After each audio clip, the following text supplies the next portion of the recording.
নমস্কার বন্ধুরা, তোমাদের সকলকে তোমাদের প্রিয় চ্যানেলে স্বাগত জানাই। আজকে আমরা তোমাদের তাপের ঘটনা সমূহের অধ্যায় থেকে যত ধরনের গাণিতিক সমস্যাগুলি হয় সেই সকল গাণিতিক সমস্যাগুলির সমাধান করব এবং এই অধ্যায়ে যত গাণিতিক সমীকরণগুলি রয়েছে সেই সকল গাণিতিক সমীকরণ থেকে তোমাদের পরীক্ষায় কি ধরনের শর্ট কোশ্চেন ঘুরিয়ে পেঁচিয়ে ফ্রেম করতে পারে সেই সকল শর্ট কোশ্চেনের সঙ্গে আমরা ডিল করব এবং সমস্ত অঙ্কগুলি করবো। তাহলে চলো সময় নষ্ট না করে শুরু করছি। তাহলে তোমরা তোমাদের খাতা কলম বের করে নাও এবং প্রথমে তোমরা খাতার উপরে হেডিং করো যে প্রয়োজনীয় সূত্রাবলী। প্রয়োজনীয় সূত্রাবলী অর্থাৎ এই যে তাপের ঘটনা সমূহ অধ্যায় রয়েছে, এই অধ্যায় কি কি গাণিতিক সূত্র রয়েছে যেগুলো থেকে আমাদের অঙ্ক করতে হবে সেই সূত্রগুলি লিখবো। তাহলে প্রয়োজনীয় সূত্রাবলী প্রথমে হেডিং করো। সেখানে হেডিং করে তোমরা প্রথমে লেখো, 1 নম্বরে লেখো আমাদের প্রথমে কি রয়েছে, আমাদের প্রথমে রয়েছে কঠিনের প্রসারণ। তাহলে কঠিনের প্রসারণে কি কি সূত্র রয়েছে সেগুলো আমরা প্রথমে লিখে নিচ্ছি।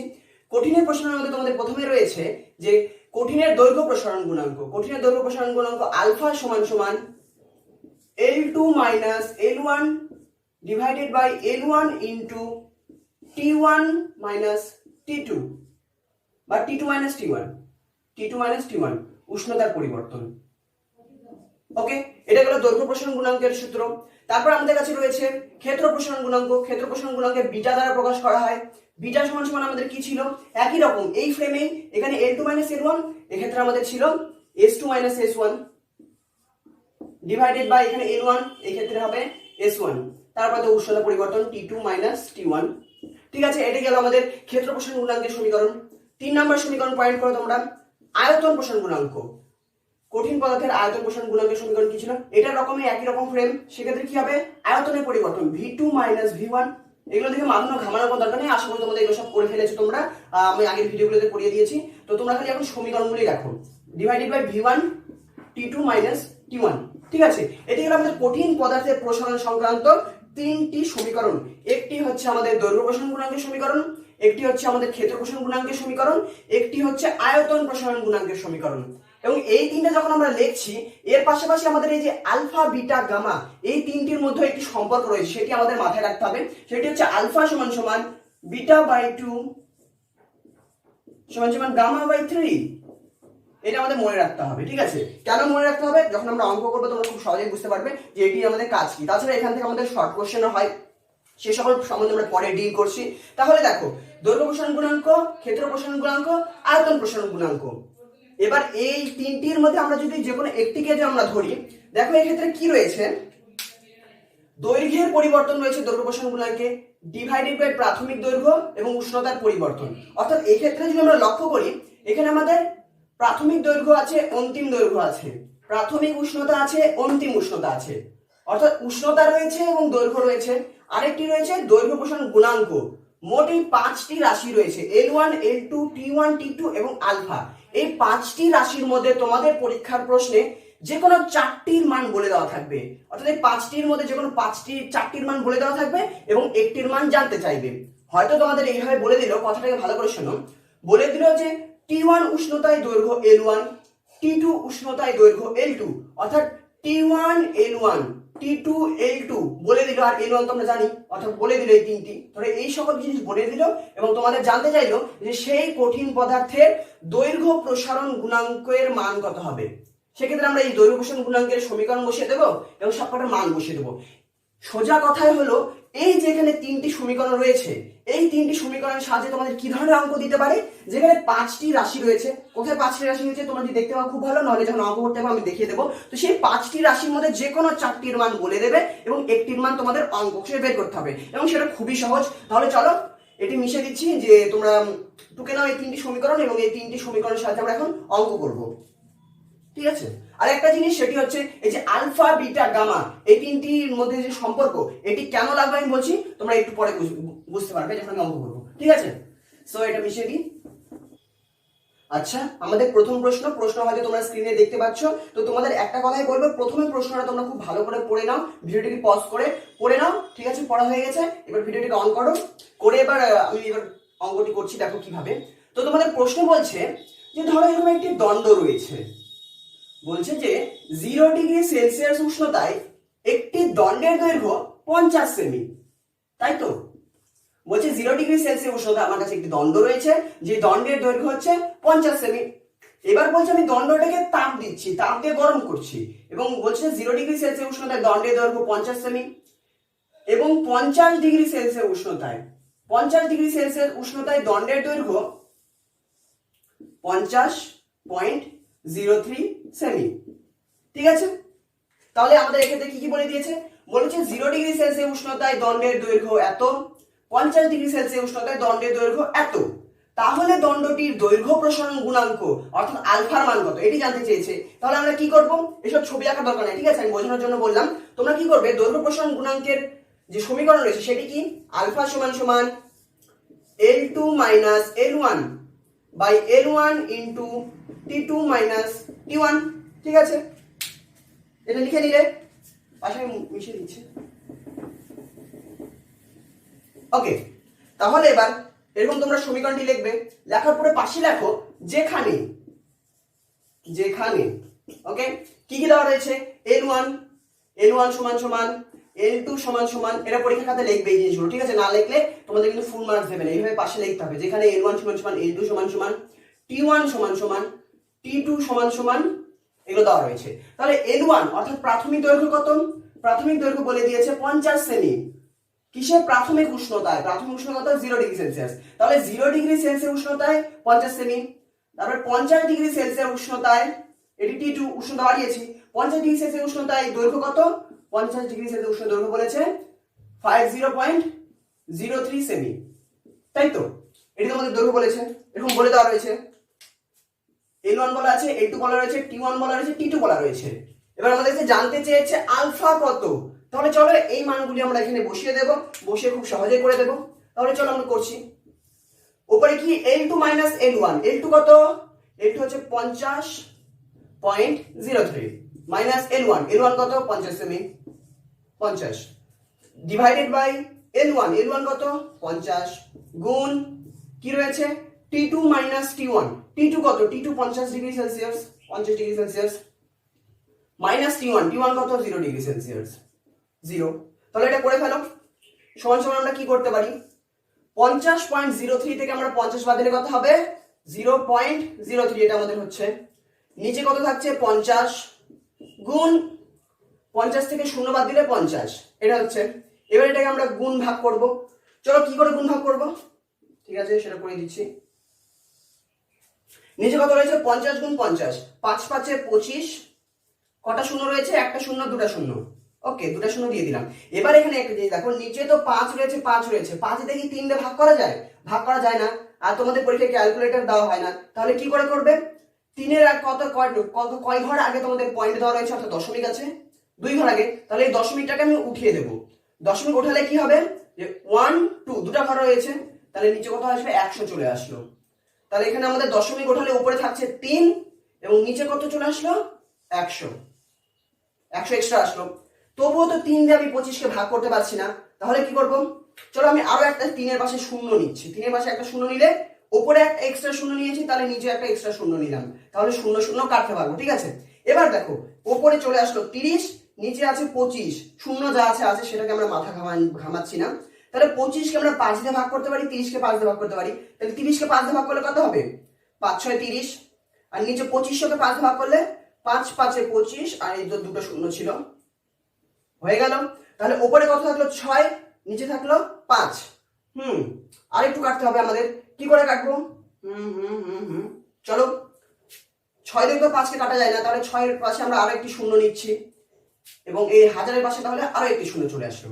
এবার দেখো 60 কে আমরা যদি 5 দিয়ে ভাগ করতে যাই তাহলে কত হবে 5 12 60, 5 12 60, আর 500 কে 5 দিয়ে ভাগ করলে 100, 5 1 কে 5 আর দুটো শূন্য চলে আসলো।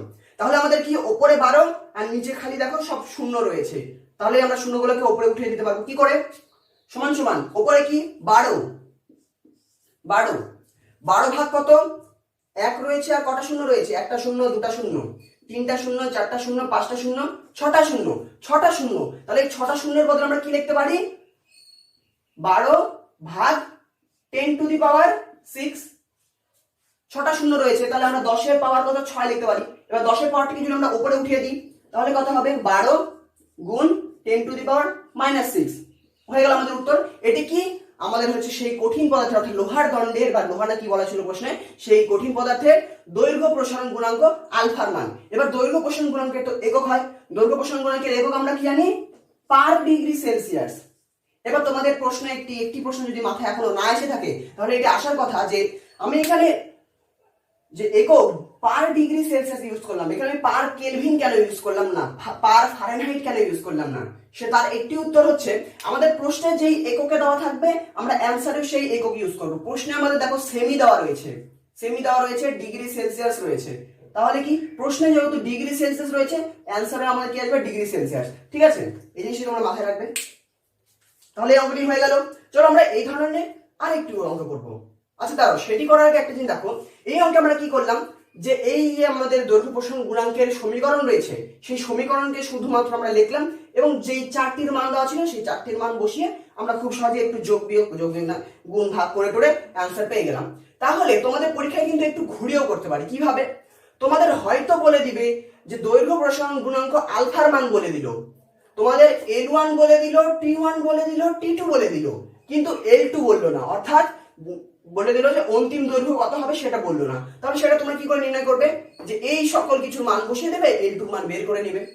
তোমাদের যদি T1 এর মান বলে দেওয়া না থাকে এবং এইগুলো সবকটার মান বলে দেওয়া থাকে পরীক্ষায় প্রশ্নে, তোমাদের পড়ে বুঝতে হবে যে কি কি দেওয়া রয়েছে, তাহলে তোমরা এই সমীকরণের সাহায্যে খুব সহজেই অঙ্কটি করতে পারবে। আমার এই কথা বলার একটাই উদ্দেশ্য হচ্ছে, সেটা হচ্ছে এই সমীকরণ থেকে প্রশ্ন কিন্তু বিভিন্ন ধরনের হতে পারে এবং বিভিন্ন রকম ভাবে হতে পারে, কিন্তু তোমাদের একটাই মাথায় রাখতে হবে যে আমরা সমীকরণ মাথায় রাখবো। এই যে অঙ্কটা করলাম এই অঙ্কটা করে নিলে খুব ভালো করে, আর বেশি নতুন কিছু অঙ্ক করার দরকার নেই। শুধু একটা জিনিস মাথায় রাখবে যে পরীক্ষার প্রশ্ন অন্যরকম করে দেয়, কিন্তু এই 5টি রাশির মধ্যে যে কোনো 4টির মান তোমাদের বলে দেওয়া থাকবেই এবং সেই 4টি বসাতে হবে এবং বাকি যেটার মান চাইবে সেটার মান খুব সহজে বের করে দিতে হবে। ঠিক আছে, তাহলে এটা মুছে দিচ্ছি। তাহলে আমরা দেখলাম যে আমাদের যে দৈর্ঘ্য প্রসারণ গুণাঙ্কের সমীকরণটি রয়েছে সেই সমীকরণের সাহায্যে আমরা খুব সহজেই যত ধরনের প্রশ্ন হয় সেগুলোর উত্তর করতে পারবো। কিভাবে, যে 5টি রাশি রয়েছে তার মধ্যে 4টি রাশির মান তোমাদের বলে দেওয়া থাকবে, সেই 4টির মান বসাতে হবে এবং একটির মান বের করে আনতে হবে।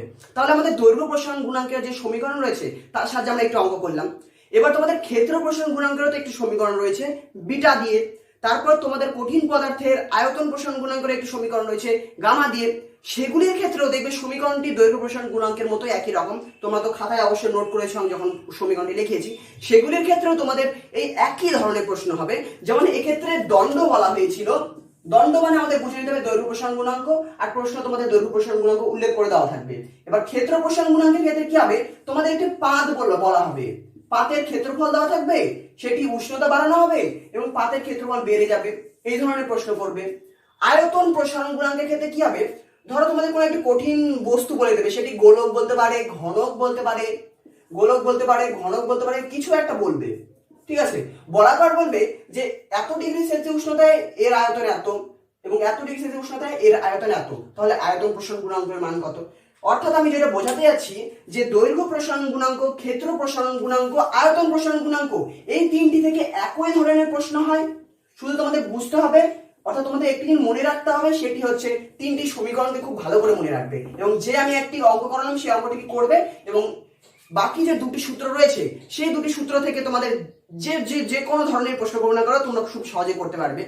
এবার আমি তো এক ধরনের অঙ্ক করালাম, এবার তোমাদের পরীক্ষার প্রশ্নটির লেভেল যদি একটু বাড়াতে চায়, অর্থাৎ এটা তো একদম স্ট্রেট ফরওয়ার্ড একটি প্রশ্ন হয়ে গেল যে 4টি দেওয়া রয়েছে, 5টির মধ্যে 4টি দেওয়া রয়েছে, একটির মান আমরা বের করতে পারছি, কিন্তু এবার প্রশ্নটাকে যদি একটু ঘুরিয়ে বলতে কি ধরনের প্রশ্ন, সেটি করার আগে তোমাদের একটি জিনিস বলে রাখি, হয়তো তোমরা সকলে এই জিনিসটি জানো, দেখো ভালো করে। ধরো আমার কাছে একটি বাটি রয়েছে, বাটির মধ্যে কি বলবো, কিছু একটা খাবার রয়েছে, ঠিক আছে। এবার তোমাকে কেউ যদি বলে এই খাবারের 50% কত, ধরো 100 গ্রাম কিছু আছে, তোমাকে কেউ যদি বলে এই খাবারের 50% কত হবে, তুমি কি করে নির্ণয় করবে যে না 50% কত, 50% 100 50%, তাহলে 100 গুণ 50%, তাই তো 100 গুণ 50%, তাহলে 50% কে আমরা কি লিখতে পারি, 100 গুণ 50% এর বদলে আমরা কি লিখতে পারি, পার্সেন্টের বদলে আমরা লিখতে পারি 50/100, তাহলে 100 কেটে গেল, পড়ে থাকলো কত 50, 50 গ্রাম। তাহলে 100 গ্রামের 50% কত? 50 গ্রাম। খুব সহজ মনে হচ্ছে, কিন্তু এটা বলার পিছনে একটা কারণ রয়েছে। এরপরে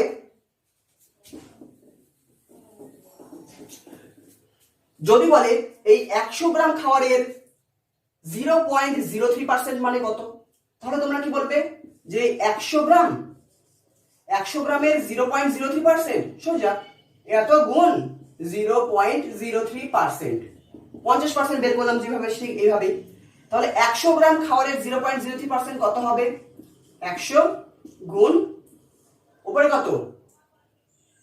0.03, এত পার্সেন্ট, মানে এটার সঙ্গে 100 ভাগ দেবো, তাহলে 100 বাদ যাচ্ছে, তাহলে পরে থাকলো 0.03 গ্রাম।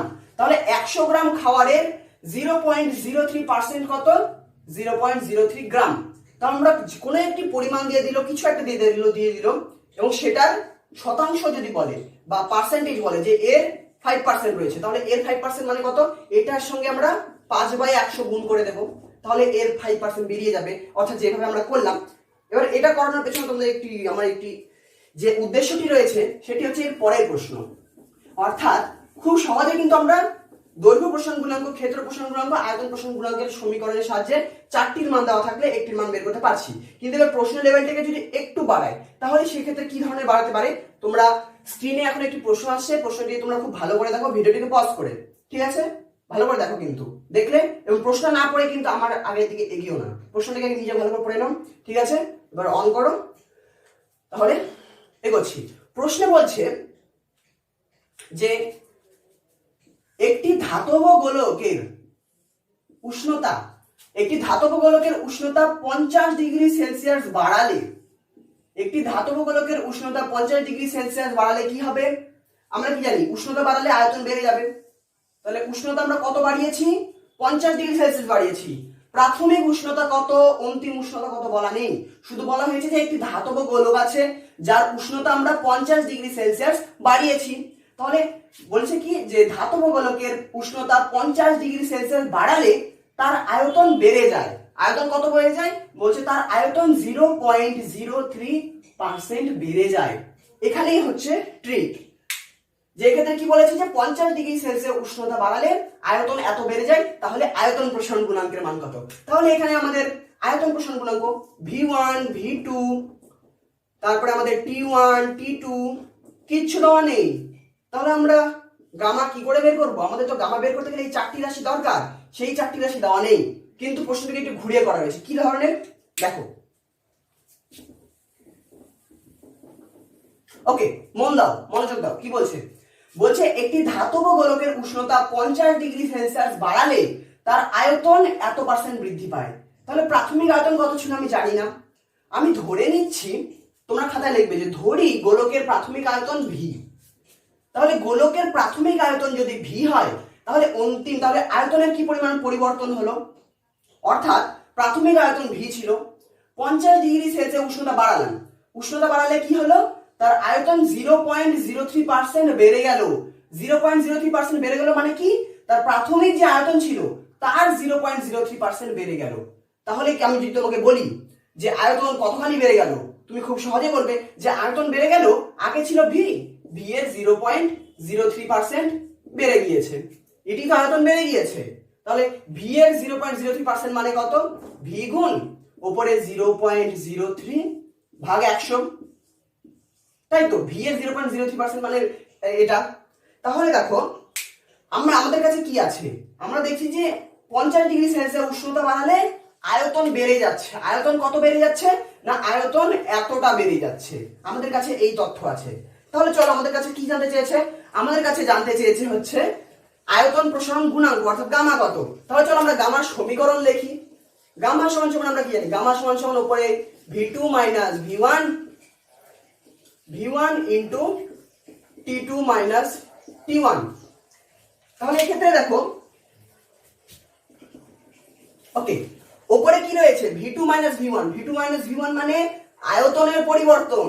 আর আয়তনের পরিবর্তন কত হয়েছে? আমরা তো আয়তনের পরিবর্তন জানি, যে আমরা জানি যে এত উষ্ণতা বাড়ানোর জন্য আয়তন বেড়ে গিয়েছে। কত বেড়েছে? যে V গুণ এত।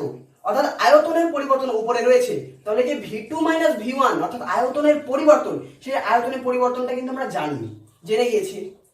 প্রাথমিক আয়তন কত? প্রাথমিক আয়তন আমরা ধরে নিয়েছি, প্রাথমিক আয়তন কত? আমরা V ধরেছি, তাহলে প্রাথমিক আয়তন আমরা V লিখবো। তারপরে কি রয়েছে? T2 মাইনাস T1, আমরা T2 ও জানি না, T1 ও জানি না, কিন্তু T2 মাইনাস T1 মানে কি? উষ্ণতার পরিবর্তন।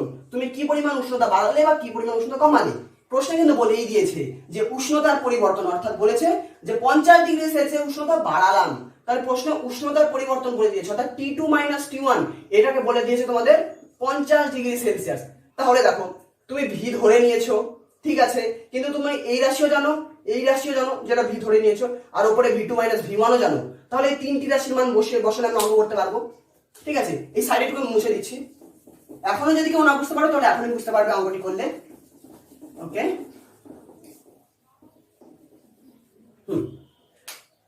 তাহলে আমি যে এই জিনিসটা লিখলাম তোমাদের বোঝানোর জন্য, তোমরা পরীক্ষার খাতায় সে যে লিখবে সেটি হচ্ছে তোমরা লিখবে যে আয়তন প্রসারণ গুণাঙ্ক, আয়তন প্রসারণ গুণাঙ্ক গামা, গামা সমান সমান তোমরা উপরে লিখবে যে আয়তনের পরিবর্তন, আয়তনের পরিবর্তন, আয়তনের পরিবর্তন ডিভাইডেড বাই তোমরা লিখবে প্রাথমিক আয়তন, ভাষায় লিখবে, ঠিক আছে, প্রাথমিক আয়তন। ভাষা লেখার কারণ হচ্ছে তোমাদের প্রশ্নে কিন্তু V1 V2 এগুলো বলে দেওয়া নেই, সেই জন্য ভাষায় লিখবে। প্রাথমিক আয়তন গুণ কি রয়েছে? উষ্ণতার পরিবর্তন। T2 মাইনাস T1 কি? উষ্ণতার পরিবর্তন, তাহলে তোমরা লিখবে উষ্ণতার পরিবর্তন। খাতায় লিখতে থাকো এখনই, ঠিক আছে, খালি দেখলে হবে না কিন্তু। তাহলে ঠিক আছে, চলো আমরা মান বসাতে থাকি এবার। উপরে কি? আয়তনের পরিবর্তন, গোলকের উষ্ণতা 50 ডিগ্রি সেলসিয়াস বাড়ানোর জন্য তার আয়তন 0.03% বেড়ে গিয়েছিল, আর আমরা বের করে নিয়েছিলাম যে প্রাথমিক আয়তন V হলে কত পরিমাণ বেড়েছে, আমরা বের করে নিয়েছিলাম বেড়েছে V গুণ 0.03%, মানে 0.03 বাই 100, এটা তো আমরা করে নিয়েছি আগেই। ঠিক আছে, তাহলে আয়তনের পরিবর্তন লিখলাম। আর প্রাথমিক আয়তন আমরা কি ধরেছি? প্রাথমিক আয়তন আমরা ধরে নিয়েছি সেটি হচ্ছে V, প্রাথমিক আয়তনের জায়গায় তাহলে আমরা V বসাচ্ছি। তারপরে আছে উষ্ণতার পরিবর্তন, উষ্ণতার পরিবর্তন কি পরিমাণ হচ্ছে? T2 মাইনাস T1, তাহলে উষ্ণতার পরিবর্তন কত? প্রশ্নে বলে দিয়েছে উষ্ণতার পরিবর্তন 50 ডিগ্রি সেলসিয়াস, তাই তো 50। তাহলে দেখো স্মল v কেটে যাচ্ছে, VV কেটে যাচ্ছে, স্মল v বলছি কেন, VV কেটে যাচ্ছে, 100 তো নিচে চলে আসবে, তাহলে পরের লাইনে আমাদের হবে উপরে হচ্ছে 0.03, 100টা নিচে চলে আসবে, নিচে তো 50 ছিলই, তাহলে 50 গুণ 100 নিচে আসলো। এই যে পয়েন্ট আছে, পয়েন্টটা আমরা উঠিয়ে দিচ্ছি, 1 2 দুই ঘর, তার মানে দুটো শূন্য আরো আসবে। ঠিক আছে, তাহলে উপরে কি পড়ে থাকছে আমাদের?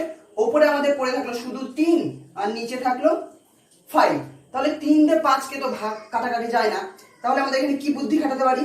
আমরা কি করব, 3 এর পাশে একটি এক্সট্রা শূন্য নিয়ে নেব আগের মতো, আর নিচে একটি এক্সট্রা শূন্য নিয়ে নেব, তাহলে উপরে একটি এক্সট্রা শূন্য, নিচে একটি এক্সট্রা শূন্য, দুটো কেটে যাবে। ঠিক আছে, তাহলে দেখো উপরে এখন 30 হয়ে গেল আর নিচে 50, তাহলে এবার 5 দিয়ে কাটাকাটি যাবে, 5 10 এ 50, 5 6 30, তাহলে দেখো উপরে 6 হয়ে গেল আর নিচে সব শূন্য রয়েছে আর 1 রয়েছে, তাহলে উপরে আমাদের কি আছে? 6, নিচে কটা শূন্য রয়েছে দেখো তো, একটা শূন্য, দুটা শূন্য, 3 4 5 6, 6টা শূন্য, অর্থাৎ 10 টু দি পাওয়ার 6, 10 এর পাওয়ার 6। তাহলে 10 টু দি পাওয়ার 6 কে আমরা যদি উপরে নিয়ে যাই, ভাগ অবস্থায় আছে, উপরে নিয়ে গেলে কি হবে? গুণ হয়ে যাবে, তাহলে আমরা উত্তর লিখতে পারি 6 ইনটু 10 টু দি পাওয়ার -6। ঠিক আছে, 6 ইনটু 10 টু দি পাওয়ার -6, তাহলে আমাদের উত্তর হয়ে গেল যে সেই গোলকটির আয়তন প্রসারণ গুণাঙ্ক, অর্থাৎ সেই গোলক যে কঠিন পদার্থ ছিল সেই কঠিন পদার্থের আয়তন প্রসারণ গুণাঙ্ক হচ্ছে 6 ইনটু 10 টু দি পাওয়ার -6। ওকে, ঠিকঠাক আছে, দেখি নি একবার। 1 2 3 4 5 6, ঠিক আছে। এবার একক, আয়তন প্রসারণ গুণাঙ্কের একক কি হয়? পার ডিগ্রি সেলসিয়াস। কেউ যদি বলে দাদা পার কেলভিনও দেওয়া হয়, পার ফারেনহাইটও হয়। আচ্ছা, প্রশ্নে দেখো, প্রশ্নে উষ্ণতা দেওয়া রয়েছে 50 ডিগ্রি সেলসিয়াস, প্রশ্নে যেহেতু সেলসিয়াস রয়েছে এবং সেই সেলসিয়াসটি আমরা এখানে বসিয়েছি, সেই জন্য উত্তরও কিন্তু আমাদের পার ডিগ্রি সেলসিয়াসই আসবে। ঠিক আছে, তাহলে আমাদের এটি হয়ে গেল। তাহলে দেখো আমরা এই মুহূর্তে এটা তোমরা লিখে নাও, ঠিক আছে, আমি একটু সরে যাচ্ছি, ঠিক আছে, পজ করে লিখে নাও। তাহলে এখন আমরা দুই ধরনের অঙ্ক করলাম। একটি হচ্ছে সরাসরি চারটির মান দেওয়া ছিল, বসিয়ে দিয়ে পঞ্চম রাশিটির মান বের করা। আরেকটি হচ্ছে এই ধরনের ঘুরিয়ে প্রশ্ন করতে পারে, যে আয়তনের পরিবর্তন বলে দিচ্ছে, উষ্ণতার পরিবর্তন বলে দিচ্ছে, তাহলে আমাদের আয়তন প্রসারণ গুণাঙ্ক কত। ঠিক এই প্রশ্নটি আমাদের কিন্তু ক্ষেত্র প্রসারণ গুণাঙ্কের ক্ষেত্রেও করতে পারি। ক্ষেত্র প্রসারণ গুণাঙ্কের ক্ষেত্রে আমাদের বলতে পারি যে ক্ষেত্রের বৃদ্ধি এই পরিমাণ হলো, উষ্ণতার বৃদ্ধি এই পরিমাণ, তাহলে ক্ষেত্র প্রসারণ গুণাঙ্ক কত। কিংবা দৈর্ঘ্য প্রসারণ গুণাঙ্কের ক্ষেত্রেও করতে পারে। মোদ্দা কথা হচ্ছে আমাদের যে দৈর্ঘ্য প্রসারণ গুণাঙ্কের রাশিমালা, ক্ষেত্র প্রসারণ গুণাঙ্কের রাশিমালা এবং আয়তন প্রসারণ গুণাঙ্কের রাশিমালা, এই যে তিনটি রাশিমালা রয়েছে, এই তিনটি রাশিমালা থেকে একই ধরনের প্রশ্ন হয়। সুতরাং একটি রাশিমালা থেকে যদি আমরা অঙ্ক করে নিতে পারি, তাহলে আমাদের ক্ষেত্রফল দিয়ে বলুক আর আয়তন প্রসারণ দিয়ে বলুক বা দৈর্ঘ্য প্রসারণ দিয়ে বলুক, আমরা কিন্তু অঙ্ক করতে পারবো। তাহলে দেখো, যে সূত্র তিনটি তোমরা খাতায় লিখলে, সেই তিনটি সূত্রের সাহায্যে এই সাধারণত ক্লাস 10-এ তোমাদের এই দুই ধরনের অঙ্ক আসতে পারে। এর থেকে জটিল অঙ্ক আসার সম্ভাবনা খুবই কম। তাহলে আমরা কঠিন পদার্থের প্রসারণ সংক্রান্ত অঙ্ক করে ফেললাম। তাহলে কঠিন পদার্থ গেল। এর পরবর্তী আমাদের টপিকটা কি? এর পরবর্তী টপিক হচ্ছে আমাদের তরলের প্রসারণ। তাহলে তোমাদের সেই প্রথমে যেখানে লিখেছিলে যে প্রয়োজনীয় সূত্রাবলী, তার নিচে কিন্তু বেশ কিছুটা ফাঁকা রাখবে, এটা আমি বলতে ভুলে গেছি, সরি। তাহলে প্রয়োজনীয় সূত্রাবলীর মধ্যে এবার 4 নম্বর সূত্র লেখো। 4 নম্বর সূত্র, তরলের ক্ষেত্রে কি হয়? তরলের দৈর্ঘ্য প্রস্থ কিছুই থাকে না, আকার থাকে না, শুধুমাত্র আয়তন থাকে। ঠিক আছে, সেই জন্য তরলের ক্ষেত্রে শুধুমাত্র আমরা আয়তন প্রসারণ লক্ষ্য করতে পারি। এবং তরলের দু ধরনের আয়তন প্রসারণ হয়, একটি হচ্ছে প্রকৃত আয়তন প্রসারণ আর একটি আপাত আয়তন প্রসারণ। সো এই দুটো কেন হয়, কি জন্য আমরা আপাত শব্দটি এসেছে, এই সকল কিছু তো আমাদের আগের ভিডিও লেকচারে রয়েছে। যথাসম্ভব তরলের প্রসারণ গুণাঙ্ক আমাদের তাপের ঘটনার সময় লেকচার নাম্বার 2 তে রয়েছে। আমি প্রতিটি লেকচার আমার লিংক আমি ডেসক্রিপশনে দিয়ে দেবো। তোমরা যদি কি লেকচারগুলি না দেখে থাকো, তাহলে অবশ্যই দেখবে, সেখানে থিওরিটিক্যাল পার্ট খুব ভালোভাবে ব্যাখ্যা করা হয়েছে। তো আজকে আমরা অঙ্ক করছি। তাহলে 4 নম্বর সূত্র প্রথমে লিখছি। তরলের ক্ষেত্রে আয়তন প্রসারণ দেখা যায় এবং দু ধরনের আয়তন প্রসারণ, একটি হচ্ছে প্রকৃত আর একটি আপাত। তাহলে প্রকৃত প্রসারণ গুণাঙ্ক গামা সমান সমান হয়, লিখে নাও, এসব আমরা করে এসেছি। গামা সমান সমান হয় v2 minus v1 divided by v1 into T2 minus T1। তবে এক্ষেত্রে একটা জিনিস, যখন প্রকৃত বলবো, প্রকৃত আয়তন, এটি কিন্তু দেখো কঠিনের আয়তন প্রসারণ গুণাঙ্কের রাশিমালা একই রকম, সবই একই রকম, কিন্তু যখন তরলের ক্ষেত্রে উল্লেখ করবো, এই গামাকে গামা আর দ্বারা লেখা হয়। যখন প্রকৃত প্রসারণ গুণাঙ্ক বলবো তখন গামা আর, এবং আয়তন v1 v2 v1 এসবই থাকবে, কোনো পরিবর্তন হবে না। 5 নম্বর সূত্র লেখো, আপাত আয়তন প্রসারণ গুণাঙ্ক। আপাত আয়তন প্রসারণ গুণাঙ্কে গামা ড্যাশ দিয়ে লেখা হয়, বা কিছু বইয়ে গামা স্মল এ লেখা থাকে। তোমার ইচ্ছা তুমি কি লিখবে, আমি গামা ড্যাশ দিয়ে বলছি, না গামা এ দিই আমি, তাহলে ঠিক আছে, গামা এ গামা ড্যাশ দিলেই হলো। তাহলে আপাত আয়তন প্রসারণ গুণাঙ্ক কি হবে? একই, শুধু এই ক্ষেত্রে যে v2 রয়েছে, এই v গুলোর মাথায় ড্যাশ দিতে হবে। ঠিক আছে, ড্যাশ হচ্ছে আপাত আয়তন v1, এটাও আপাত আয়তন, অর্থাৎ v2 minus v1 divided by v1, শুধু মাথায় ড্যাশ দিয়ে দিবে, অর্থাৎ এগুলো হচ্ছে আপাত আয়তন। যখন আপাত আয়তন প্রসারণ গুণাঙ্ক সম্বন্ধে বলবো, তখন এই জিনিসগুলো আপাত হবে। আর উষ্ণতা তো একই রয়েছে, T2 মাইনাস T1। তাহলে দেখো এই দুটো সমীকরণ কিন্তু একই রকম। এটাও আয়তন প্রসারণ গুণাঙ্কের রাশিমালা, এটাও আয়তন প্রসারণ গুণাঙ্কের রাশিমালা। এটা হচ্ছে আমাদের প্রকৃত প্রসারণ গুণাঙ্কের রাশিমালা, এটি হচ্ছে আমাদের আপাত আয়তন প্রসারণ গুণাঙ্কের রাশিমালা। এবার এই দুটো রাশিমালা গেল। আরেকটা জিনিস মনে রাখতে হবে, সেটি হচ্ছে তরলকে যখন আমরা উত্তপ্ত করি বা তরলকে যখন আমরা তাপ দিই, তরলের তো নির্দিষ্ট কোনো আকার থাকে না, সে হচ্ছে পাত্রের আকারে ধারণ করে। তাহলে তরলকে আমরা যখন উত্তপ্ত করব, তাকে একটি পাত্রে রেখে উত্তপ্ত করি, এবং সেই পাত্রে রেখে উত্তপ্ত করার জন্য পাত্রটিও প্রসারিত হয়। ঠিক যার জন্যই আমরা এই আপাত আয়তন প্রসারণ গুণাঙ্ক পাই। এবার এই বিষয়ে আমি বিশেষ ব্যাখ্যায় যাচ্ছি না। তো পাত্রের সাহায্যে যখন আমরা উত্তপ্ত করবো, পাত্রেরও তো প্রসারণ হয়, আর পাত্র কিসের তৈরি? পাত্র কঠিনের তৈরি, অর্থাৎ পাত্রেরও প্রসারণ গুণাঙ্ক কিন্তু আমরা ধরতে হবে। সেই জন্য এই যে প্রকৃত আয়তন প্রসারণ গুণাঙ্ক এবং আপাত আয়তন প্রসারণ গুণাঙ্ক, এই দুইজনের মধ্যে এবং কঠিন পদার্থের আয়তন প্রসারণ গুণাঙ্ক, এই তিনটি মিলে একটি সম্পর্ক তৈরি হয়। সেই সম্পর্কটি তোমরা এখানে লিখে নাও, 6 নাম্বার। ঠিক আছে, 6 নাম্বার দাও।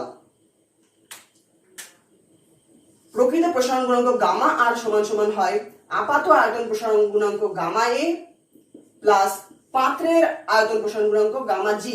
এখানে জি লেখার একটা অর্থ হলো, আমরা সাধারণত পরীক্ষাগারে কাচের পাত্রে তরল রেখে উত্তপ্ত করি, তো কাচের পাত্র, কাচ গ্লাস, তো গ্লাস থেকে এখানে জি লেখা হয়, জি ফর গ্লাস। সো এটাই, আর কিছু না। তাহলে এক্ষেত্রে আমাদের মূল যেটা মনে রাখতে হবে, সেটি হচ্ছে কঠিন পদার্থের তরল পদার্থের প্রকৃত প্রসারণ গুণাঙ্ক সমান সমান আপাত প্রসারণ গুণাঙ্ক এবং পাত্রের প্রসারণ গুণাঙ্ক। তাহলে আমাদের যদি কোনো প্রশ্নে তরল পদার্থের আপাত আয়তন প্রসারণ গুণাঙ্ক বলে দেয় এবং পাত্রের আয়তন প্রসারণ গুণাঙ্ক বলে দেয় এবং যদি বলে সেই যে তরলটি আমরা ব্যবহার করছি সেই তরলের প্রকৃত প্রসারণ গুণাঙ্ক কি, তাহলে আমরা কি করব, যে আপাত প্রসারণ গুণাঙ্ক রয়েছে সেটির সঙ্গে পাত্রের প্রসারণ গুণাঙ্ক আমরা যোগ করে দেব, তাহলে আমাদের উত্তর হয়ে যাবে। এবার এখানে একটি জিনিস বলছি, এই যে আমাদের প্রকৃত প্রসারণ গুণাঙ্ক এবং আপাত প্রসারণ গুণাঙ্ক রয়েছে, এই দুটি থেকে সাধারণত তোমাদের মাধ্যমিকে প্রশ্ন আসে না, কিন্তু প্রশ্ন আসলেও কি ধরনের প্রশ্ন আসবে আমি বলে দিচ্ছি। আমরা যেমন আগেরটি প্রশ্ন করলাম, এর আগে যে প্রথম প্রশ্নটা আমরা যেটা করেছিলাম যে আমরা দৈর্ঘ্য প্রসারণ গুণাঙ্ক থেকে একটি প্রশ্ন করেছিলাম, ঠিক সেই ধরনের প্রশ্ন আসতে পারে। কি ধরনের, যেখানে যে গামা আর রয়েছে প্রকৃত আয়তন প্রসারণ গুণাঙ্ক এবং V2 V1 T1 T2 V1 V2 এবং গামা আর, এই 5টি রাশির মধ্যে যে কোনো 4টি রাশির মান তোমাদের বলে দেওয়া থাকবে এবং একটি রাশির মান তোমাদের নির্ণয় করতে হবে। আমি যেমন প্রথম অঙ্কটি করে দিই ঠিক সেই ধরনের। সো এই শুধু একটা জিনিস মাথায় রাখতে হবে যে প্রকৃত আয়তন বলছে নাকি আপাত আয়তন বলছে, প্রকৃত আয়তন প্রসারণ গুণাঙ্ক বলছে না আপাত আয়তন প্রসারণ গুণাঙ্ক বলছে। প্রশ্ন পড়ে সেটাকে আমাদের বুঝে নিতে হবে যে যদি প্রকৃত আয়তন সম্পর্কে আলোচনা করে তরলের বা প্রকৃত আয়তন প্রসারণ গুণাঙ্ক বের করতে চাই তাহলে আমরা এই সূত্র ব্যবহার করব, আপাত আয়তন প্রসারণ গুণাঙ্ক বের করতে বললে আমরা এই সূত্র ব্যবহার করব। সো এই দুটো সূত্র দিয়ে আমি অঙ্ক করাচ্ছি না, কারণ তোমাদের মাধ্যমিকে বেশি অঙ্ক আসে না, আর যদি আসে তাহলে আমি বলে দিলাম কি ধরনের অঙ্ক আসে, যে আমি যে প্রথমে যে অঙ্কটি করেছিলাম ঠিক সেই রকম অঙ্ক। সেই জন্য এই দুটো সমীকরণে মাথা ঘামানোর কোনো দরকার নেই। বাকি থাকলো আমাদের এই সমীকরণ, প্রকৃত প্রসারণ গুণাঙ্ক সমান সমান আপাত প্রসারণ গুণাঙ্ক যোগ পাত্রের প্রসারণ গুণাঙ্ক। সো এই যে সমীকরণটি রয়েছে, এই সমীকরণ থেকে তোমাদের কিন্তু একটা এমসিকিউ আসার প্রবল একটি চান্স রয়েছে। কি ধরনের এমসিকিউ, তোমাদের হয়তো আপাত আয়তন প্রসারণ গুণাঙ্ক বলে দিল, পাত্রের আয়তন প্রসারণ গুণাঙ্ক বলে দিল, বললো যে তাহলে তরলের প্রকৃত কি, তাহলে এই দুটোকে যোগ করে দেব, বা এই অর্থাৎ এই তিনটি যে রাশি রয়েছে এই তিনটির মধ্যে যে কোনো দুটির মান বলে দেবে এবং একটি করতে হবে। চলো তাহলে আমরা এই ধরনের একটি শর্ট কোশ্চেন করে নিচ্ছি এই সমীকরণ থেকে, ঠিক আছে? আমি এগুলো মুছে দিচ্ছি, এগুলো কিন্তু তোমরা টুকে নাও ঠিক ভালো করে, ঠিক আছে? এই প্রশ্নটি লক্ষ্য করো, এখানে বলছে কাজ সাপেক্ষে পারদের আয়তন প্রসারণ গুণাঙ্ক 15.3 গুণ 10⁻⁻5 পার ডিগ্রি সেলসিয়াস এবং কাচের আয়তন প্রসারণ গুণাঙ্ক 27 গুণ 10⁻⁻6 পার ডিগ্রি সেলসিয়াস হলে পারদের প্রকৃত প্রসারণ গুণাঙ্ক নির্ণয় করো বা কত। তাহলে দেখো এখানে কি বলেছে, কাচের সাপেক্ষে পারদের আয়তন প্রসারণ গুণাঙ্ক এত, কাচের সাপেক্ষে পারদের আয়তন মার্কার করি, আচ্ছা এটা বলছি, তো বলছে যে কাচ সাপেক্ষে পারদের আয়তন প্রসারণ গুণাঙ্ক এত, অর্থাৎ পারদের আপাত আয়তন প্রসারণ গুণাঙ্ক বলা হয়েছে। কেন? কারণ এই যে কাচ সাপেক্ষে, যেহেতু কোনো কিছু সাপেক্ষে বলছে সেই জন্য আমরা এখানে বলতে পারি এটি হচ্ছে পারদের আয়তন প্রসারণ গুণাঙ্ক। কি আয়তন প্রসারণ গুণাঙ্ক? এটি হচ্ছে পারদের আপাত আয়তন প্রসারণ গুণাঙ্ক। তাহলে পারদের আপাত আয়তন প্রসারণ গুণাঙ্ক বলে দেওয়া রয়েছে। তারপরে কি আছে, এবং কাচের আয়তন প্রসারণ গুণাঙ্ক এবং কাচেরও আয়তন প্রসারণ গুণাঙ্ক বলে দেওয়া রয়েছে, অর্থাৎ কাচের পাত্রে আমরা পারদকে রেখেছি এবং সেই কাচের আয়তন প্রসারণ গুণাঙ্ক কত বলে দেওয়া রয়েছে এত, হলে পারদের প্রকৃত প্রসারণ গুণাঙ্ক কত? কি করে করব? সরাসরি উত্তর আমরা জানি, প্রকৃত প্রসারণ গুণাঙ্ক গামা আর সমান সমান আপাত আয়তন প্রসারণ গুণাঙ্ক গামা এ প্লাস পাত্রের প্রসারণ গুণাঙ্ক। এখানে পাত্র কি? কাচের পাত্র। তাহলে চলো করে দিই, আমাদের কি বের করতে হবে? প্রকৃত প্রসারণ গুণাঙ্ক, অর্থাৎ গামা আর বের করতে হবে। তাহলে গামা আর সমান সমান আপাত আয়তন প্রসারণ গুণাঙ্ক। আপাত আয়তন প্রসারণ গুণাঙ্ক কত বলে দেওয়া রয়েছে, এই যে কাচ সাপেক্ষে পারদের আয়তন প্রসারণ গুণাঙ্ক হচ্ছে 15.3 গুণ 10⁻⁻5 পার ডিগ্রি সেলসিয়াস। তাহলে গামা এর মান আমরা বসালাম, অর্থাৎ আপাত আয়তন প্রসারণ গুণাঙ্ক বসালাম। এবার কি বলে দেওয়া রয়েছে? যোগ গামা জি, অর্থাৎ পাত্রের আয়তন প্রসারণ গুণাঙ্ক। এক্ষেত্রে পাত্র কিসের তৈরি? কাচের তৈরি। তাহলে বলে দিয়েছে যে কাচের আয়তন প্রসারণ গুণাঙ্ক 27 গুণ এত, তাহলে এটি হচ্ছে আমাদের পাত্রের আয়তন প্রসারণ গুণাঙ্ক 27 গুণ 10⁻⁻6 পার ডিগ্রি সেলসিয়াস, তাই তো? পার ডিগ্রি সেলসিয়াস। তাহলে এই দুটোকে আমরা যদি যোগ করে দিই তাহলে তো আমরা পারদের প্রকৃত প্রসারণ গুণাঙ্ক পেয়ে যাবো। তাহলে চলো যোগ করে দিচ্ছি। কি আছে এখানে 15.3 গুণ 10 টু দি পাওয়ার -5, এটা 10 টু দি পাওয়ার -5, এখানে 10 টু দি পাওয়ার -6, তাহলে আমরা দুটোকে 10 টু দি পাওয়ার -5 করে দিচ্ছি। এখানে যদি আমরা একটা 10 কে বের করে নিই, একটা 10 যদি এখানে আমরা যদি এরকম লিখতে পারি 2.7 into 10 to the power -5, 10 to the power -6 কে আমরা 10 টু দি পাওয়ার -5 লিখলাম, তাহলে এক ঘর পয়েন্ট এখানে চলে আসবে। ঠিক আছে, তাহলে দেখো এবার দুটোতে 10 টু দি পাওয়ার -5 আছে, যেটা আমরা কমন নিতে পারি। তাহলে আমরা 10 টু দি পাওয়ার -5 প্রথমে কমন নিয়ে নিলাম। কি পড়ে থাকলো ভিতরে? এখানে পড়ে থাকলো তাহলে 15.3 যোগ 2.7। তাহলে পরের লাইন আমাদের কি হবে? 15.3 যোগ 2.7 যদি আমরা যোগ করি তাহলে আমরা পাবো 18, আর সামনে কত রয়েছে? 10 টু দি পাওয়ার -5 গুণ 10 to the power -5 per degree Celsius. হয়ে গেল তোমাদের একটি শর্ট কোশ্চেন। এই ধরনের শর্ট কোশ্চেন কিন্তু জিজ্ঞেস করতে পারে, সো সেক্ষেত্রে দেখবে যে কোনটার মান দেওয়া রয়েছে। এই ক্ষেত্রে যেমন আমাদের আপাত আয়তন প্রসারণ গুণাঙ্ক বলে দেওয়া রয়েছে, পাত্রের আয়তন প্রসারণ গুণাঙ্ক বলে দেওয়া রয়েছে, প্রকৃত জানতে চেয়েছে। এবার তোমাদের পরীক্ষায় হয়তো প্রকৃত দেওয়া রয়েছে, পাত্রের দেওয়া রয়েছে, আপাত জানতে চাইছে, তোমরা এই সমীকরণ থেকে করে নেবে যোগ বিয়োগ করে, বা প্রকৃত দেওয়া রয়েছে, আপাত দেওয়া রয়েছে, কিন্তু তোমাদের জিজ্ঞেস করে ধরো পাত্রের আয়তন প্রসারণ গুণাঙ্ক কত, এই সমীকরণের সাহায্যে আমরা খুব সহজেই করতে পারবো। তাহলে আমাদের তরলের প্রসারণ গুণাঙ্কের থেকে এই ধরনের একটি শর্ট কোশ্চেন আমাদের করলে হয়ে যাচ্ছে। আর যে সমীকরণ দুটো রয়েছে, অর্থাৎ আপাত আয়তন প্রসারণ গুণাঙ্কের সমীকরণ এবং প্রকৃত আয়তন প্রসারণ গুণাঙ্কের সমীকরণ, এই সমীকরণ কিন্তু খুব ভালো করে আমরা মনে রাখবো, যাতে সেখান থেকে যদি শর্ট কোশ্চেন দেয় কিংবা কোনো অঙ্ক যদি দিয়ে দেয় তাহলে আমরা সেই সমীকরণটা করতে পারবো। আর কি ধরনের অঙ্ক আসবে সেটা আমি বলেই দিয়েছি, করেও দিয়েছি একটি। তাহলে চলো, তাহলে আমাদের তরলের প্রসারণ গুণাঙ্ক শেষ হলো, কঠিন হয়ে গেল, তরল হয়ে গেল। এবার আসি গ্যাস। গ্যাসের নিজস্ব আকার আয়তন কিছুই থাকে না, এবং গ্যাসের যখনই আমরা আয়তন সম্পর্কে বলবো তখনই কিন্তু আমাদের গ্যাসের ভরটিকে স্থির করে দিতে হবে, এবং চাপ, উষ্ণতা এবং চাপ এই দুটো কিন্তু উল্লেখ করতেই হবে একটি নির্দিষ্ট ভরের গ্যাসের আয়তন বলতে গেলে। কারণ গ্যাসের যদি আমরা চাপ কমাই বাড়াই তাহলে আয়তনও বাড়বে কমবে, চাপ কমালে আয়তন বাড়বে, চাপ বাড়ালে আয়তন কমবে, উষ্ণতা বাড়ালে আয়তন বাড়বে, উষ্ণতা কমালে আয়তন কমবে। সেই জন্য গ্যাসের আয়তন উল্লেখ করলে আমাদের উষ্ণতা এবং চাপ এই দুটো রাশিকে কিন্তু উল্লেখ করতেই হয়। তো এই সকল জিনিস আমরা পড়ে এসেছি, জেনে এসেছি, সেটা মূলত বিষয় নয়। তাহলে এখন আমরা গ্যাসের আয়তন প্রসারণ গুণাঙ্কের অঙ্ক করবো। চলো, তাহলে এখন আমরা গ্যাসের আয়তন প্রসারণ গুণাঙ্কের অঙ্কগুলো করে নিচ্ছি। তাহলে তোমরা তোমাদের যে প্রয়োজনীয় সূত্রাবলী বলেছিলাম সেখানে আমাদের কটি সূত্র হয়েছে? 6টি সূত্র। তাহলে 7 নম্বর সূত্র সেখানে তোমরা আগে লিখে নাও, আগের পৃষ্ঠা পাল্টিয়ে। 7 নম্বর সূত্র হচ্ছে গ্যাসের আয়তন প্রসারণ গুণাঙ্ক গামা পি। গ্যাসের ক্ষেত্রে আয়তন প্রসারণ গুণাঙ্ক কি গামা পি লেখা হয়। তাহলে গামা পি সমান সমান আমাদের হয় হচ্ছে ভি মাইনাস ভি0 ডিভাইডেড বাই ভি0 ইন্টু স্মল টি। এখন এই সমীকরণ দেখে একটি প্রশ্ন তোমাদের মাথায় যদি না আসে তাহলে এটি আসা উচিত, কারণ আমরা যখন কঠিনের আয়তন প্রসারণ গুণাঙ্ক বলছিলাম, আমরা যখন তরলের আয়তন প্রসারণ গুণাঙ্ক বলছিলাম, তখন সেক্ষেত্রে কিন্তু আমাদের এখানে ভি2 মাইনাস ভি1 ছিল, লক্ষ্য করেছো হয়তো। তারপর নিচে এখানে ছিল ভি1, আর এখানে টি2 মাইনাস টি1 ছিল, তাই তো, উষ্ণতার পরিবর্তন। কিন্তু এক্ষেত্রে আমরা কি করছি? এক্ষেত্রে আমরা কিন্তু ভি2 ভি1 নিচ্ছি না, এক্ষেত্রে আমরা সরাসরি ভি মাইনাস ভি0 নিচ্ছি আর ভি0 ইন্টু টি নিচ্ছি। এর কারণটা কি প্রশ্ন আসা উচিত।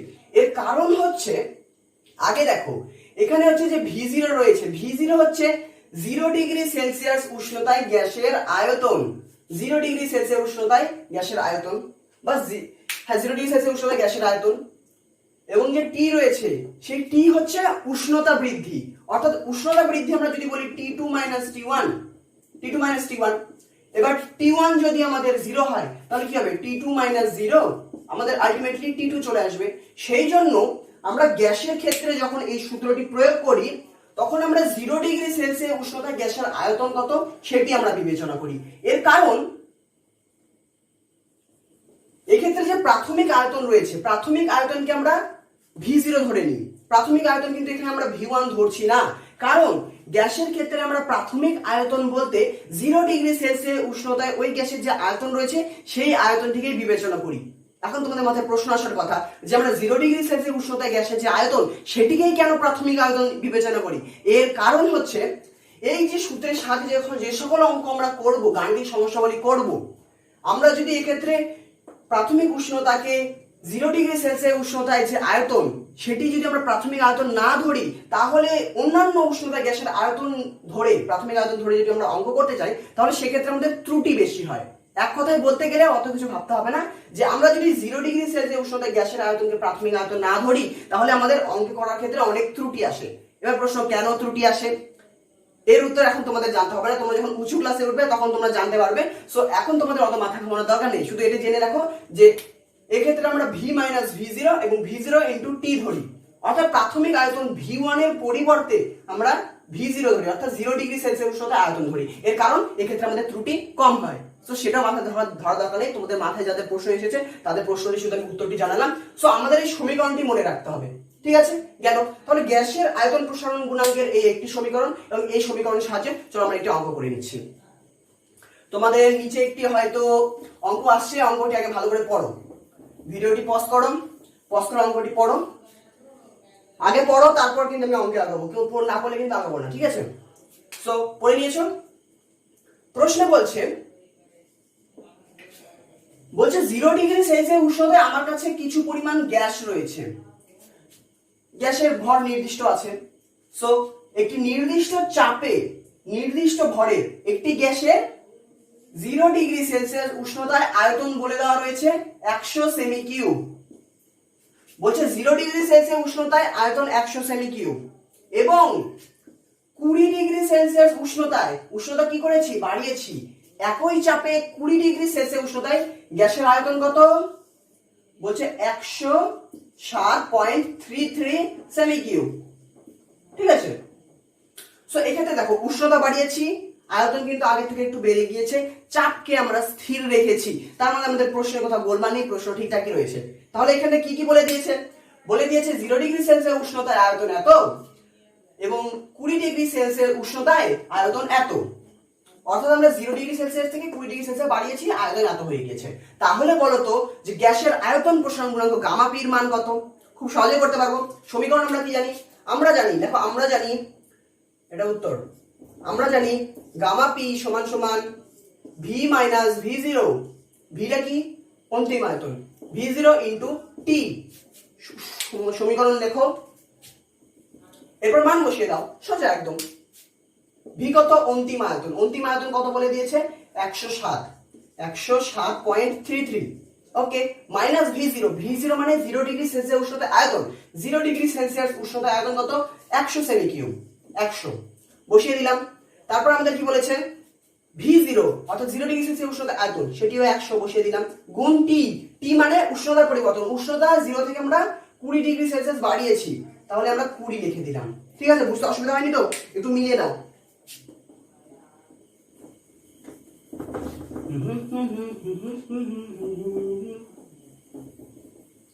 ঠিক আছে, ওকে। এবার এখানে বিয়োগ করো, কাটাকাটি করো, কাটাকাটি করলে আমরা কি পাচ্ছি? উপরে কি থাকছে? 107.33 থেকে 100 বাদ দিলে 7.33 থাকছে উপরে। নিচে আমাদের কত হয়ে যাচ্ছে? আমাদের হয়ে যাচ্ছে 2000, 1 2 3 2000 হয়ে যাচ্ছে। এবার 2000 দিয়ে তো 7.33 কাটা যাবে না, আমাদের আগে প্রথমে আমরা পয়েন্ট উঠাই, পয়েন্ট উঠিয়ে দিচ্ছি আমরা। পয়েন্ট উঠানোর পরে কয়টা ঘর হচ্ছে? 1 2, তার মানে আরো দুটো শূন্য আসবে। ওকে, কোনো ব্যাপার না। তবুও কি কাটা যাচ্ছে? 7 3 3 2 কাটা যাচ্ছে না। আমরা কি করতে পারি? আমরা 3 এর পাশে আরো একটি শূন্য লাগিয়ে নিলাম, নিচে আরো একটি এক্সট্রা শূন্য নিলাম। এবার দেখো, এটি 2 দিয়ে কাটা যাবে, উপরেরটিও 2 দিয়ে কাটা যাবে। নিচেরটি 2 দিয়ে কাটলে কত হবে? 2 একে 2, শূন্য কাটি চলে, একটা শূন্য, দুটা শূন্য, তিনটা শূন্য, চারটা, পাঁচটা, ছটা শূন্য, নিচে এতগুলো চলে আসলো। উপরের সংখ্যাটিকে আমরা 2 দিয়ে ভাগ করব। চলো 2 দিয়ে ভাগ করে কত হচ্ছে? 3 2 6, 3 2 6 তোমরা ভাগ করো, 3 2 6, একে 3, 6 2 12, একে 3, 6 2 12, একে 0, 2 দিয়ে আছে না, 5 2 10। ওকে, তাহলে 3 6 6 5 হয়ে গেল।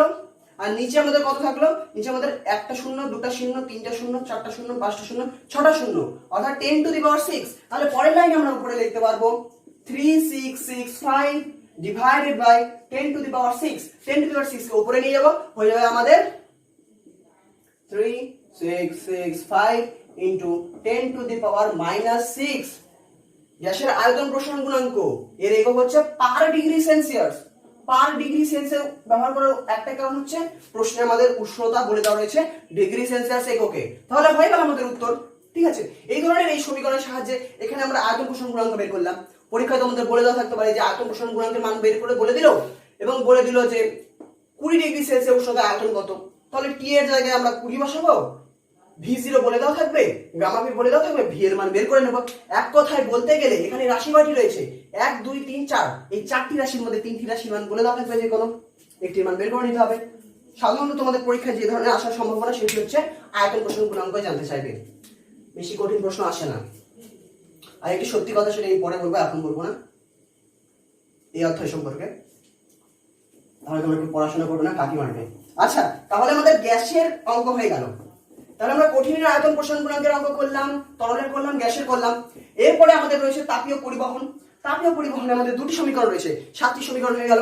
তাহলে প্রয়োজনীয় সূত্রাবলীর মধ্যে 8 নম্বরে লেখো কি রয়েছে আমাদের, তাপ পরিবাহিতাঙ্ক আমরা পড়েছি এবং আমরা জেনেছি তাপীয় রোধ সম্পর্কে। তাহলে তাপ পরিবাহিতাঙ্কের রাশিমালা কি ছিল, হ্যাঁ একটু জটিল ছিল। তো যখন সমীকরণ মনে থাকবে না আমরা কি করব, সরাসরি আমরা করে নেব এইভাবে। কিউ সমান সমান ধ্রুবক কে ছিল, কিসের কোষের উপর নির্ভর ছিল, আচ্ছা ক্ষেত্রফলের সমানুপাতিক ছিল, দুই প্রান্তের উষ্ণতার পার্থক্যের সমানুপাতিক ছিল, আচ্ছা বেধের ব্যস্তানুপাতিক ছিল, এটি ছিল তো, আর কিছু ছিল না, আর কিছু ছিল না। তাহলে এখান থেকে আমরা কে বের করে নিই, বা কে সমান সমান Q D by A into θ2 minus θ1। সময় আমরা বাদ দিয়ে দিলাম, সময়ের সমানুপাতিক হয়, ঠিক আছে। তাহলে কে সমান সমান কিউ ডি বা এখানে টি চলে আসবে, টি দিয়ে দাও।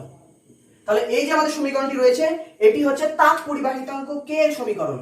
তাপ পরিবাহিতাঙ্ক কে এর রাশিমালা, এই রাশিমালাটি অত্যন্ত বড় রাশিমালা, এখান থেকে প্রশ্ন অত্যন্ত জটিল হয়, অত্যন্ত জটিল নয় কিন্তু আগে যেগুলো পড়েছি তার থেকে জটিল হয়। আর তোমাদের মাধ্যমিকের সিলেবাসে এখান থেকে অঙ্ক সাধারণত দেয় না, যদি দেয় কি ধরনের দেবে আমি বলে দিচ্ছি, এখান থেকে করার দরকার নেই, তবুও আমি বলে দিচ্ছি কি ধরনের আসতে পারে। বলে দিল, বলে দেবে যে ডি মানে কি, ডি মানে বেধ বা দৈর্ঘ্য। বলে দিল আমার কাছে একটি আয়তাকার পাত রয়েছে বা একটি দণ্ড রয়েছে বা একটি ঘনক রয়েছে, কিছু একটি বস্তু রয়েছে কঠিন, বলে দেবে সেই কঠিন বস্তুর বেধ ডি বলে দেবে, সেই কঠিন বস্তুর প্রস্থচ্ছেদের ক্ষেত্রফল এ বলে দেবে, তার দুই প্রান্তের উষ্ণতার পার্থক্য বলে দেবে বা দুই প্রান্তের উষ্ণতা বলে দেবে, পার্থক্য বের করে নেব। তাহলে বলবে যে 2 সেকেন্ডে বা সময় বলে দেবে, বলবে এত সময়ে এত পরিমাণ তাপ যায়, তাহলে তাপ পরিবাহিতাঙ্ক কত সেই পদার্থটি বের করতে হবে। অর্থাৎ সবই মান বলে দেওয়া থাকবে, তোমাদের মানগুলো পুট করতে হবে এবং কে এর মানটি বের করে আনতে হবে, অর্থাৎ আয়তন বলছি কেন, তাপ পরিবাহিতাঙ্কের মান বের করে আনতে হবে, থার্মাল কন্ডাক্টিভিটি। সো এই ক্ষেত্রে দেখো এত বড় সমীকরণ তোমাদের মনে নাও থাকতে পারে, সমীকরণটি কি করে করবে যেভাবে আমি কিন্তু করে আনলাম, এগুলো কিন্তু আমি ভিডিওতে শিখিয়ে এসেছি, কেউ যদি না দেখে থাকো তাহলে অবশ্যই ভিডিওটি দেখে আসো, লিংক ডেসক্রিপশনে দেওয়া রয়েছে, এটি আমাদের 55 নম্বর লেকচার, লাস্ট লেকচারে এটি পেয়ে যাবে। ঠিক আছে, তাহলে এটি আমাদের কত নম্বর সূত্র ছিল, 8 নম্বর। এটা মিশিয়ে দিচ্ছি, এখান থেকে অঙ্ক অত আসে না, কি ধরনের আসে তো বললামই। লাস্ট আমাদের একটি সূত্র থাকলো 9 নম্বর সূত্র, লাস্ট, এটা বললে কিন্তু আমাদের অঙ্ক হয়ে যাবে। ভিডিও অনেক বড় হচ্ছে, কেউ পালিয়ে যেও না। সো 9 নম্বরে আমাদের ছিল তাপীয় রোধ। তাপীয় রোধকে আমরা RH, তাপীয় রোধ, তাপ মানে হিট, সেই জন্য এখানে H লেখা হয়। তাপীয় রোধ সমান সমান আমাদের ছিল D by KA, D by KA। এই যে সমীকরণ রয়েছে এই সমীকরণ থেকে আমরা অঙ্ক করব।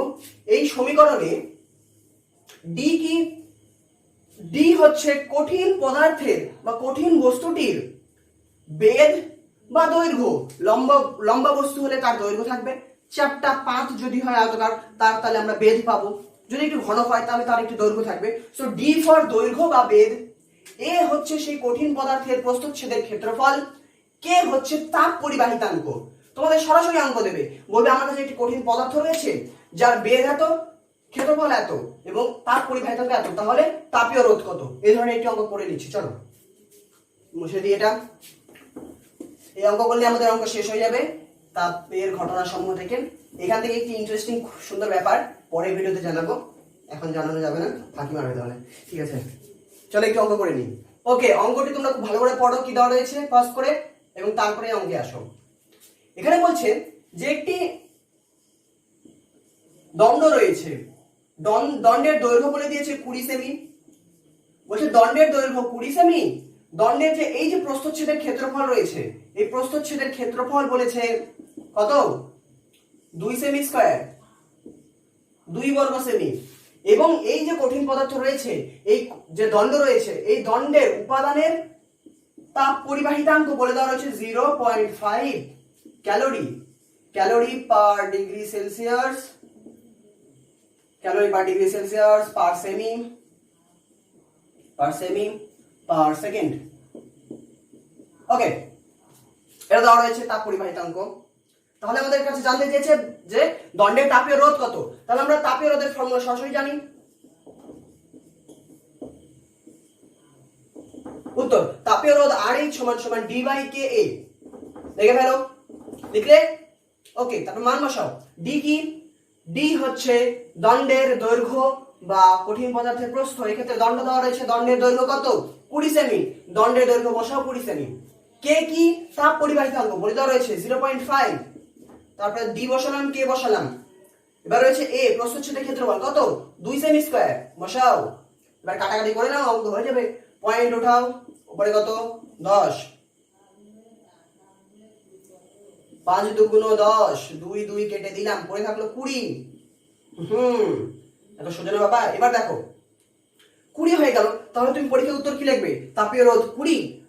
20 লিখলে হবে না, রোধের তাপীয় রোধের তো একক দিতে হবে।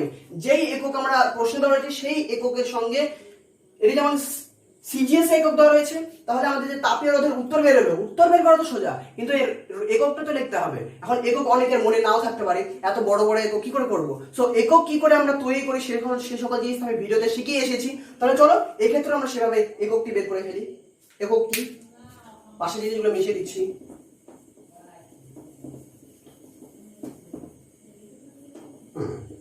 ওকে, একক আমরা কি করে বের করব? সমীকরণ কি আমাদের? D/KA। সো এখানে আমরা লিখব ডি, উপরে কি? ডি কি?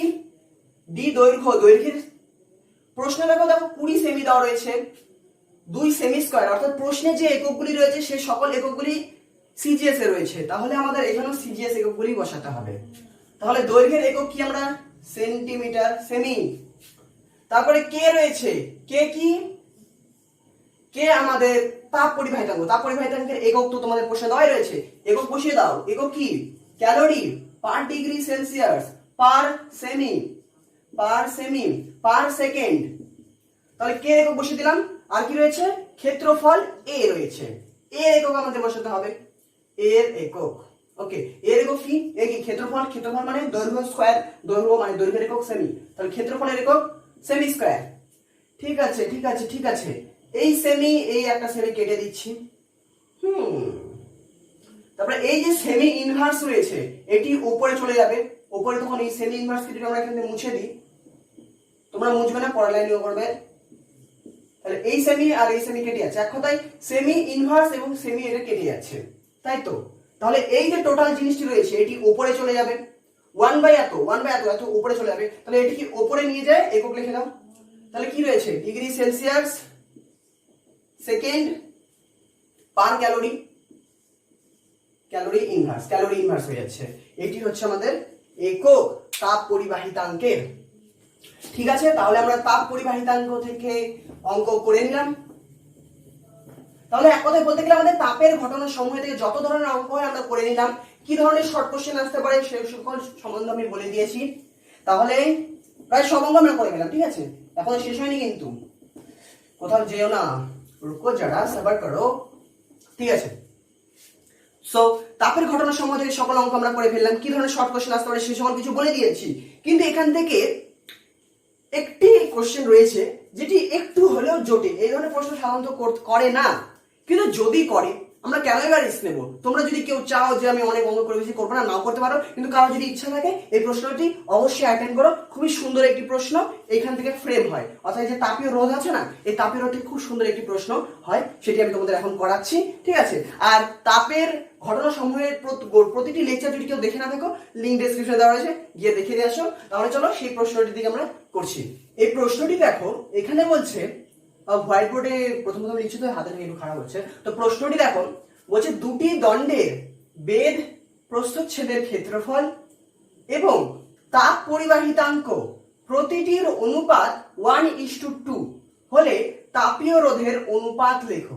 অর্থাৎ কি বলছে, আমার কাছে দুটি দণ্ড রয়েছে, একটি এরকম দণ্ড আর একটি এরকম দণ্ড, ঠিক আছে? এই দণ্ডের দৈর্ঘ্য রয়েছে একটি এল। আচ্ছা, অত কিছু লিখছি না। কি বলছে যে দুটি দণ্ডের বেধ প্রস্থচ্ছেদের ক্ষেত্রফল ও তাপ পরিবাহিতাঙ্ক প্রতিটির অনুপাত 1:2। অর্থাৎ এই দণ্ডের দৈর্ঘ্য যদি এল হয় এবং এই দণ্ডের এল যদি দৈর্ঘ্য এল ড্যাশ হয়, তাহলে বলছে যে এল বাই এল ড্যাশ, অর্থাৎ দুটি দণ্ডের দৈর্ঘ্যের অনুপাত অর্থাৎ বেধের অনুপাত, দুটি দণ্ডের বেধের অনুপাত কত? দণ্ডের বেধ মানে এই দৈর্ঘ্যটাকে ধরা হয়, ঠিক আছে? তাহলে বলছে দুটি দণ্ডের বেধের অনুপাত কত? 1/2। তারপর কি বলছে, দুটি দণ্ডের প্রস্থচ্ছেদের ক্ষেত্রফলের অনুপাত কত? 1:2। অর্থাৎ প্রস্থচ্ছেদের ক্ষেত্রফল, এইটার প্রস্থচ্ছেদ যদি এ হয় এবং এটার প্রস্থচ্ছেদ যদি এ ড্যাশ হয়, তাহলে বলেছে প্রস্থচ্ছেদের ক্ষেত্রফলের অনুপাত এ বাই এ ড্যাশ কত? 1/2। ঠিকই আছে। আর কি বলেছে? বলেছে তাপ পরিবাহিতাঙ্ক প্রতিটির অনুপাত 1:2। অর্থাৎ তাপ পরিবাহিতাঙ্কের অনুপাত কত? 1:2। অর্থাৎ এটির তাপ পরিবাহিতাঙ্ক যদি কে হয় এবং দ্বিতীয় দণ্ডের তাপ পরিবাহিতাঙ্ক যদি কে ড্যাশ হয়, তাহলে বলেছে তাপ পরিবাহিতাঙ্কের অনুপাত, অর্থাৎ এই দুটোকে আমরা ভাগ করে দিচ্ছি, কে বাই কে ড্যাশ সমান কি বলেছে? 1/2। অর্থাৎ দুটি দণ্ডের তাপ পরিবাহিতাঙ্কের অনুপাত হচ্ছে 1:2, বেধের অনুপাত 1:2, প্রস্থচ্ছেদের ক্ষেত্রফলের অনুপাত 1:2। এই তথ্য দিয়েছে এবং বলছে তাহলে তাপীয় রোধের অনুপাত কত? অর্থাৎ এই দণ্ডের ক্ষেত্রে যদি তাপীয় রোধ RH হয় এবং নিচের এই বড় দণ্ডের ক্ষেত্রে তাপীয় রোধ যদি RH ড্যাশ হয়, তাহলে তাদের তাপীয় রোধের অনুপাত কত? অর্থাৎ RH RH ড্যাশ বা RH divided by RH dash, এই অনুপাতটি আমাদের কাছে চেয়েছে। সেটি কি করে করব? খুবই সোজা অঙ্ক। প্রশ্ন দেখে মনে হচ্ছে খুবই ঘোরানো, খুবই কঠিন অঙ্ক। কঠিন অঙ্ক কিন্তু নয় একদমই। কি করে করছি লক্ষ্য করো, ধ্যান দাও। ওকে, আমরা কি দেখলাম? এই অনুপাতগুলো হাফ হাফ করে হচ্ছে, খাতায় লিখে নাও। অনেকের ভাষার সমস্যা হতে পারে, ভাষার দিক থেকে আমি বলে দিচ্ছি, বানিয়ে বানিয়ে দেখবে। তোমাদের ভাষার অত গুরুত্ব দেওয়া হয় না, অঙ্ক কি করছো সিস্টেম ঠিক আছে কিনা সেখানে গুরুত্ব দেওয়া হয়। সিস্টেম ঠিক হলে নাম্বার পাবে, এবার যদি তুমি ক্যালকুলেশন ঠিক থাকে তাহলে তো ফুল মার্কস পাবে। গুড। তাহলে দেখো ভাষা আমরা কি লিখবে, যে ধরি একটি দণ্ডের দৈর্ঘ্য এল, প্রস্থচ্ছেদের ক্ষেত্রফল এ, তার তাপ পরিবাহিতাঙ্ক কে এবং তার তাপীয় রোধ হচ্ছে RH, এবং দ্বিতীয় দণ্ডের দৈর্ঘ্য এল ড্যাশ, প্রস্থচ্ছেদের ক্ষেত্রফল এ ড্যাশ, তাপ পরিবাহিতাঙ্ক কে ড্যাশ এবং তার তাপীয় রোধ RH ড্যাশ ধরি। তাহলে প্রদত্ত মানে দেওয়া রয়েছে, তাহলে দেওয়া রয়েছে L by L dash half, যেগুলো আমি লিখলাম সেই তিনটে জিনিস লিখে নিয়ে দেওয়া আছে। এখন দেখো, এখন কি বের করতে হবে?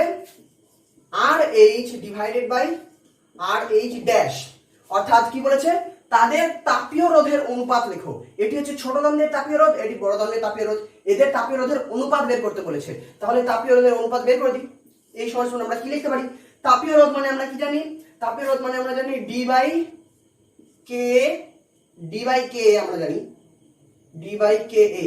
কিন্তু এই ক্ষেত্রে তো ডি বাই কে দেখা যাবে না। ডি মানে কি? বেধ, আর বেধ কি ধরেছি আমরা? এল ধরেছি প্রথম দণ্ডে, তাহলে ডি এর জায়গায় আমরা লিখবো এল। প্রথম দণ্ডে তো কে, আর প্রথম দণ্ডের প্রস্থচ্ছেদের ক্ষেত্রফল এ ধরেছি। তাহলে এবার চলে আসি দ্বিতীয় দণ্ড, নিচে RH, তাহলে RH এর জায়গায় আমরা লিখবো L D by K, D কত? এল ড্যাশ, তাহলে L dash by K dash A dash. এটি হচ্ছে দ্বিতীয় দণ্ডের ক্ষেত্রে ধরেছি, ঠিক আছে? তাহলে চলো এগুলোকে আমরা পরের লাইনে কি করতে পারি? পরের লাইনে আমরা লিখতে পারি L by K A L by কে এ, এই নিচেরটাকে আমরা উপরে নিয়ে গেলে উল্টে যাবে, উপরে চলে আসবে কে ড্যাশ এ ড্যাশ, নিচে চলে আসবে এল ড্যাশ। তাহলে দেখো উপরে এগুলো থাকলো, নিচে এগুলো। এবার দেখো এটাকে আমরা একটু সাজিয়ে লিখতে পারি। কিভাবে? আমি লিখতে পারি এল উপরে রয়েছে এল ড্যাশ নিচে রয়েছে, তাহলে এল উপরে রয়েছে এল ড্যাশ নিচে রয়েছে, কোনো ব্যাপার না। ওকে, তারপরে দেখো এ ড্যাশ উপরে রয়েছে নিচে এ রয়েছে, উপরে আছে এ ড্যাশ নিচে আছে এ, উপরে রয়েছে কে ড্যাশ নিচে আছে কে, ঠিক আছে। এবার দেখো L by L dash, A by A dash, K by K dash, এগুলোর মান কিন্তু আমরা আগে লিখে এসেছি, সেগুলোর মান বসাও তাহলে। যেটা আমরা আগে লিখলাম, আমরা আগে কি লিখেছি? এল বাই এ ড্যাশ সমান সমান হাফ, তাই তো? তোমার এ বাই এ ড্যাশ মানে half, A by A dash মানে আমরা হাফ লিখেছিলাম, কিন্তু এখানে রয়েছে এ ড্যাশ বাই এ মানে উল্টো রয়েছে, তাহলে হাফের জায়গায় 2 লিখবো, গুণ কে বাই কে ড্যাশ আমরা কি লিখেছি? Half, K by K dash half লিখেছি, তাহলে এক্ষেত্রে কে ড্যাশ বাই কে আছে উল্টো আছে, তাহলে উল্টে দিয়ে আমরা হাফকে উল্টে দিলে 2, একটা 2 কেটে গেল, উত্তর আমাদের হয়ে গেল তাপীয় রোধের অনুপাত। উপরে কি থাকলো? উপরে 2 আর নিচে কিছু নেই মানে 1 আছে। তাহলে আমরা সরাসরি লিখতে পারি যে উত্তর আমরা পেয়ে গেলাম। উত্তর তাহলে কি? তাপীয় রোধের অনুপাত লেখো, তাহলে তাপীয় রোধের অনুপাত দেখো, তাপীয় রোধের অনুপাত RH ইসটু RH ড্যাশ সমান সমান RH বাই RH ড্যাশ মানে ছিল 2/1, তাহলে অনুপাত কত হবে? 2:1, এটি হচ্ছে 1 আমাদের উত্তর। তাহলে হয়ে গেল এই অঙ্কটি। এই অঙ্কটি একটু হয়তো জটিল ছিল, তোমরা জানি না কয়জন দেখেছো কয়জন দেখোনি, যারা দেখেছো একটু দেখে রাখবে একবার, ঠিক আছে? খুব একটা জটিল নয়, দেখে রাখবে, ঠিক আছে? তাহলে আমাদের তাপের ঘটনা থেকে সকল অঙ্ক করে ফেলেছি, থিওরিটিক্যাল পার্ট আমাদের শেষ হয়ে গিয়েছে। এখন আমরা যেটা করব সেটি হচ্ছে এই অধ্যায় থেকে আমরা একটা সাজেশন বের করব, কি কি প্রশ্ন হতে পারে। একটা তো সাজেশন আসবেই, যেটিতে আমরা আলোচনা করব এই তোমাদের 2000 কত পরীক্ষা দিচ্ছ তোমরা? 2021 তোমরা পরীক্ষা দেবে, তো 2021 কি কি প্রশ্ন আসতে পারে মাত্র 2-3টি প্রশ্নের কথা উল্লেখ করব, একদম সাজেস্টিভ প্রশ্ন, ঠিক আছে? সেটি তো গেল। এবং যারা শুধুমাত্র তাদের জন্য নয়, যারা খুব ভালো করে এটি পড়ছো, ভালো একটি মার্কস ক্যারি করার ইচ্ছা রয়েছে, 100তে 100 নেওয়ার ইচ্ছা রয়েছে, তাদের জন্য শুধুমাত্র সাজেশন নয়, এই চ্যাপ্টার থেকে কি কি ধরনের প্রশ্ন হতে পারে, শর্ট ব্রড সকল প্রশ্ন সম্বন্ধে আলোচনা করা হবে। থিওরিটিক্যাল প্রশ্ন কি কি ধরনের আসতে পারে সেই ধরনের সব প্রশ্ন সম্বন্ধে সেই সাজেশনের মধ্যে থাকবে, সাজেশনের মানে ওই ভিডিওতে থাকবে। সো দেখা হচ্ছে পরের ভিডিওতে, till then take care, bye by.